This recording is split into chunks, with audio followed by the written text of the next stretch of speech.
जहाँ मंदिर हैं उन्हें तो मंदिर के रूप में स्वीकार करना ही चाहिए सबको।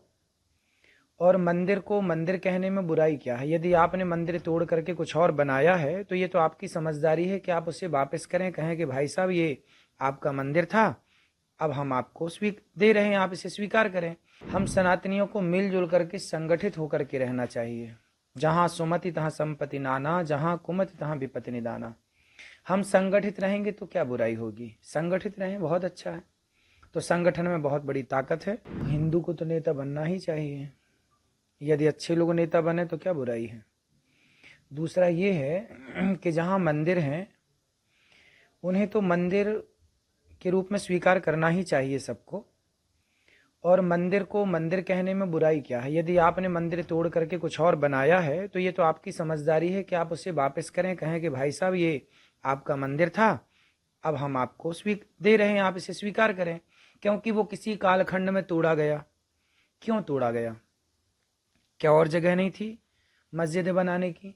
तो मंदिर तोड़ के ही क्यों बनाना है? आज कोई मस्जिद तोड़ के मंदिर बनाए तो हम ही कहेंगे कि गलत है।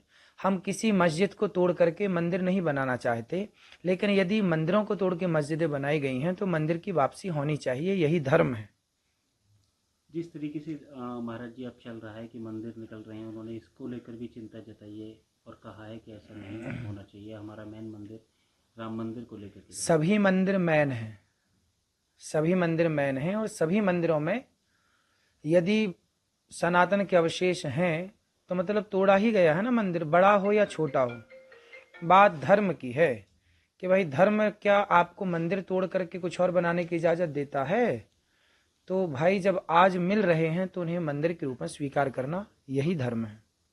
महाराज जी, बांग्लादेश में भी अभी कल 3 मंदिरों को तोड़ा गया है और साथ ही अब तक 2200 मुकदमे जो हैं वो हिंदुओं के खिलाफ हुए हैं, इस पर क्या कह रहे हैं?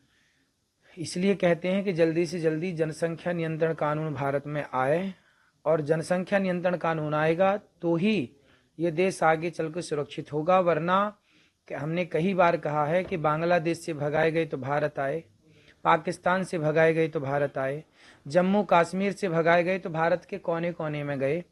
जिस दिन भारत से भगाए जाओगे कहाँ जाओगे? इसलिए जनसंख्या नियंत्रण बहुत आवश्यक है और इस पर सरकार को बहुत ध्यान देना चाहिए। एक योगी जी ने भी आज बयान दिया है कि सनातन की जो सभ्यता है उसको रखने के लिए सनातन की रक्षा बहुत ज़्यादा जरूरी है और उसके लिए आगे आना चाहिए।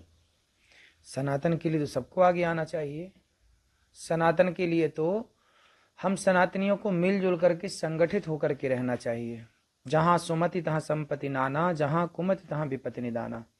हम संगठित रहेंगे तो क्या बुराई होगी? संगठित रहें, बहुत अच्छा है। तो संगठन में बहुत बड़ी ताकत है। संगठित रहना ही चाहिए सबको। सनातनी संगठित होते तो इतने लंबे समय तक भारत गुलाम ना होता मुगलों का और अंग्रेजों का। गुलामी का सबसे बड़ा कारण था, अंग्रेजों ने नारा ही दिया, फूट डालो शासन करो। यदि आपने आपस में लड़ाई ना की होती, झगड़ा ना किया होता, तो क्या मजाल कि आपको कोई गुलाम बनाता। इसलिए सनातनियों को जातवाद मिटा करके, छुआछूत मिटा करके, जातियां बनी थी व्यवस्था के लिए, तो व्यवस्था के लिए जातियां ठीक हैं, लेकिन छुआछूत के लिए जातियां ठीक नहीं हैं। छुआछूत को मिटाओ और प्रेम से सनातनियों मिलजुल करके रहोगे तो भला होगा हम सबका। एक लास्ट क्वेश्चन महाराज जी, जिस तरीके से मंदिरों का अब चल रहा है और सनातन के लिए आपको क्या कहना है? देखो, सबसे बड़ी बात है कि हम अपने मन को ही मंदिर बनाएं और अपने राष्ट्र को, हमारा देश सनातन है, प्राचीन है, सनातन धर्म ही इस देश की जान है और शान है। इसलिए हम तो कहते हैं कि गुरुकुलों की स्थापना हो। यदि भारत को बढ़िया विकसित देखना चाहते हैं तो राम के जमाने में, कृष्ण के जमाने में भारत इतना विकसित था कि उड़ने वाले विमान उस दौरान थे।